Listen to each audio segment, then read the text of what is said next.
Hello friends, मेरा नाम है शिवांश पांडे। आज मैं आपका स्वागत करता हूं अपने बैक बेंचर स्कॉलर चैनल में। आज मैं आपको समझाने जा रहा हूं क्लास 10 आईसीएसई फिज़िक्स का एक बहुत ही इंपॉर्टेंट चैप्टर मशीन्स का एक बहुत ही इंपॉर्टेंट टॉपिक पुली। तो पुली दो टाइप की होती हैं। So the first type we have is of single fixed pulley, and the other type is of single movable pulley. So first we are going to discuss about single fixed pulley. तो single fixed pulley क्या होता है? तो जैसे कि आप यहाँ पे डायग्राम पे देख सकते हैं कि ये है एक सिंगल फिक्स्ड पुली। तो सिंगल फिक्स्ड पुली कुछ नहीं है, वो पुली है जिसमें एक डिस्क रहती है और उस डिस्क में एक ग्रूव रहता है। उस ग्रूव से एक स्ट्रॉन्ग और स्ट्रिंग अटैच रहती है जो कि उसके अराउंड जाती है, और इस स्ट्रिंग को के एक तरफ हम लोड रखते हैं अपना, और दूसरी तरफ हम उसका एफर्ट लगाते हैं उस लोड को पुल अप करने के लिए। जैसा कि आप इस डायग्राम में देख रहे हैं, यहाँ पे हमने लेफ़्ट साइड पे अपना लोड रखा हुआ है और यहाँ पे हमने राइट साइड पे अपना एफर्ट रखा हुआ है। जैसा कि आप ये एरो देख पा रहे होंगे फ्रेंड्स, ये एरो लेफ़्ट साइड वाला एरो ये डिपिक्ट कर रहा है लोड को। लोड जो है किस तरफ अपना वेट लोड का वेट किस तरफ एक्ट कर रहा है वो एरो डिपिक्ट कर रहा है, और जो अगला राइट साइड वाला एरो है वो हमारा एफर्ट का जो फोर्स है वो किस तरफ एक्ट कर रहा है वो डिपिक्ट कर रहा है। तो आप जैसे देख सकते हैं दोनों ही फोर्स डाउनवर्ड एक्ट कर रहे हैं, लेकिन जब हम एफर्ट एक साइड से लगाते हैं पुली में तो दूसरे साइड वाला जो सेगमेंट है रोप का वो ऊपर जाने लगता है। अब हम बताएंगे कि ऐसा क्यों होता है। तो आपको पुली की वर्किंग जानने से पहले आपको ये जानना होगा कि पुली होता क्या है। A pulley is a disc with a groove in it. Has an inextensible strong string attached a fixed or movable rotatory frame. In fixed pulley, the load is connected to one segment and effort is applied on other segment. So, जैसा जैसा कि आपको इन lines में पता ही चल गया होगा कि एक सिंगल फिक्स्ड पुली क्या होता है। तो एक सिंगल फिक्स्ड पुली में मेनली एक डिस्क शेप बना रहता है, उसके अंदर एक ग्रूव रहता है, उससे एक हम लोग एक इनएक्सटेंसिबल रोप पास करते हैं, और वो रोप या तो एक फिक्स्ड रोटेटरी फ्रेम में रहती है या तो एक मूवेबल रोटेटरी फ्रेम में रहती है। तो आज हम फिक्स्ड रोटेटरी फ्रेम वाली स्ट्रिंग को पढ़ने जा रहे हैं।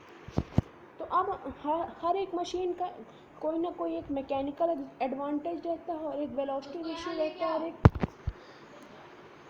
हर मशीन में मैकेनिकल एडवांटेज होता है, वेलोसिटी रेशियो होता है और एफिशिएंसी होती है। तो अब हम आपको बताएंगे सिंगल फिक्स्ड पुली की वेलोसिटी रेशियो, मैकेनिकल एडवांटेज और एफिशिएंसी क्या होता है। तो एक सिंगल फिक्स्ड पुली में जो रहती है वो रोप जो रहती है उसका जो टेंशन होता है, रोप का जो टेंशन होता है वो होता है हमारे जो अदर सेगमेंट पे लोड अटैच्ड होता है उसके बराबर। ऐसा क्यों होता है? क्योंकि हमारे पास एक ही रोप है लेकिन हमने उसको दो सेगमेंट पे डिवाइड किया है, बीच में हमारे पास एक ये पुली है। तो हम इधर तरफ एफर्ट लगाते हैं तो हमको जो है ये लोड के थ्रू जो टेंशन क्रिएट होता है, ये टेंशन क्रिएट होता है हमारा अपवर्ड डायरेक्शन में। हमको यही जो टेंशन है इसको ओवरकम करना होता है अपने एफर्ट के थ्रू। तो अब हमको जैसा पता चल चुका है कि जो हमारा लोड रहता है वो होता है टेंशन के बराबर, और जो हमारा एफर्ट रहता है वो भी होता है टेंशन के बराबर। तो इसके लिए हम ये कह सकते हैं कि जो लोड है वो टेंशन के बराबर होता है। और अब हम बात करते हैं मैकेनिकल एडवांटेज की। तो मैकेनिकल एडवांटेज का फॉर्मूला होता है लोड अपॉन एफर्ट। तो अब हमको पता है कि लोड जो है एफर्ट के बराबर है, तो ये लोड से एफर्ट कट जाएगा और एम ए जो हमारी एम ए की वैल्यू आ जाएगी वो हो जाएगी एम ए की वैल्यू 1। तब हमको पता चल गया है कि एम ए की जो वैल्यू है वो हो गई। तो अब जब हमको पता चल चुका है, so now we know that ma is equal to 1. So let's now talk about VR. VR means velocity ratio. Velocity ratio, as you know, it's the ratio between two velocities. The velocity acquired the velocity acquired by the velocity acquired by load and the velocity acquired by effort. So now it can also be defined as the displacement traveled by load and divided by the displacement traveled by effort. So now I am going to tell you what is the velocity ratio of a pulley. So now I am going to tell you velocity ratio of a pulley. So first it is our general experience. अपना general experience ये है कि जब भी हम किसी पुली के through कोई चीज़ को खींचते हैं तो जितना हम इधर तरफ से हमारी तरफ रोप नीचे आती उतना ही उधर तरफ से रोप उठ जाती है। तो इसका मतलब ये हुआ कि जो हम जितना डिस्टेंस एक एफर्ट मूव कर रहा है उतना ही डिस्टेंस लोड मूव कर रहा है। तो मतलब कि distance of effort is equal to distance of load. तो मतलब जब ये दोनों इक्वल हैं और वेलोसिटी रेशियो का फॉर्मूला जो होता है वो होता है, वेलोसिटी रेशियो का जो फॉर्मूला होता है वो होता है, वेलोसिटी रेशियो का फॉर्मूला होता है, वेलोसिटी रेशियो का जो फॉर्मूला होता है वो होता है डी ई मतलब distance move by effort upon distance move by load. तो जैसा कि अब हमको पता है कि distance of effort is equal to distance of load. So अब हम इसका वेलोसिटी रेशियो आसानी से निकाल सकते हैं, जो कि होगा हमारा वेलोसिटी रेशियो जो होगा वो होगा 1। तो जब हमारा वेलोसिटी रेशियो भी 1 है तो अब हमको सीधे सीधे इसकी निकालना पड़ेगा एफिशिएंसी।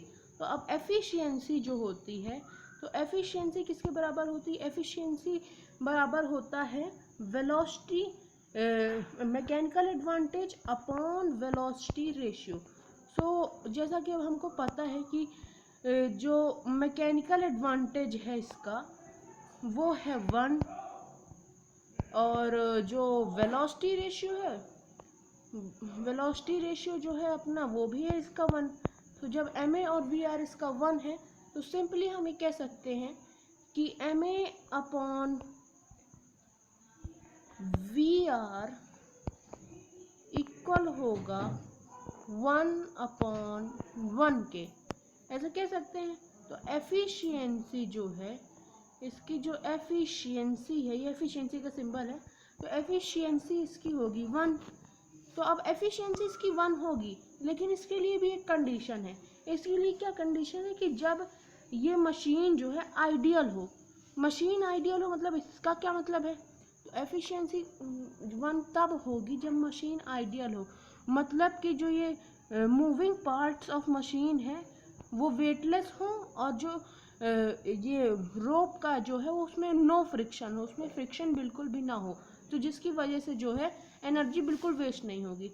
लेकिन जो एक्चुअल केस रहता है, एक्चुअल केस जो रहता है उसमें जो है मशीन का पार्ट्स का वेट भी होता है, मशीन के पार्ट्स का वेट भी होता है और मशीन के पार्ट्स में फ्रिक्शन भी होता है, तो उसको ओवरकम करने में थोड़ी सी एनर्जी हमारी चली जाती है। तो जिससे जो है कि जो इसकी एफिशिएंसी है वो 100% से थोड़ा कम हो जाती है, मतलब कि जो एफिशिएंसी है वो कम हो जाती है 100% से।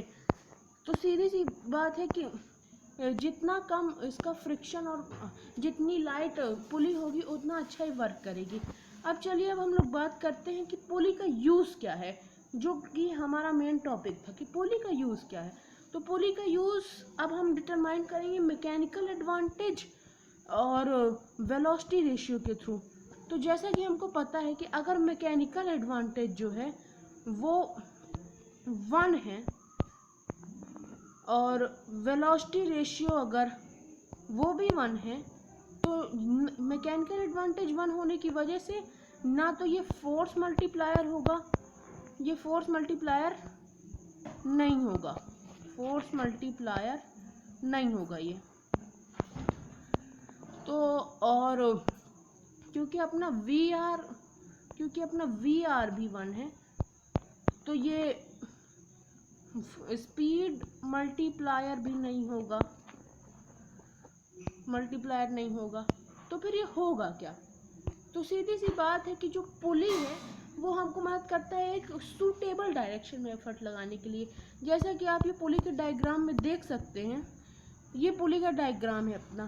तो ये देखिए, अगर हम किसी भी चीज़ को ऐसे ऊपर की तरफ पुल करते हैं तो हमको जो है अपनी एनर्जी ज़्यादा लगानी पड़ती है, लेकिन अगर हम इसी को एक सूटेबल डायरेक्शन मतलब नीचे की तरफ अगर हम इसको डाउनवर्ड पुल करते हैं तो हमको ज़्यादा एनर्जी नहीं लगानी पड़ती। तो सीधी सी बात है कि पुली हमको जो है जो एफर्ट की डायरेक्शन है उसको चेंज करने में मदद करता है। तो अब मैंने यहाँ पे पुली के जो है सारे नोट्स बना के रखे हैं। तो मैं आपको चाहूँगा कि आप ये नोट्स को एक बार नोट डाउन कर लें और मुझे बताएं कि आपको ये वीडियो कैसा लगा। मुझे आप ये बताएं कमेंट सेक्शन में कि आपको ये वीडियो मुझे कमेंट सेक्शन में ये बताएं कि आपको ये वीडियो कैसा लगा। अगर आपको किसी भी चीज़ में डाउट हो तो आप मुझसे कमेंट सेक्शन में ज़रूर पूछें और ये मेरे वीडियो को लाइक शेयर और सब्सक्राइब जरूर करें। मैं एक बहुत ही छोटा यूट्यूबर हूँ, चाहता हूँ कि अपनी फैमिली को जल्दी से जल्दी ग्रो कर सकूँ ताकि हर एक बैक बेंचर एक स्कॉलर बन सके।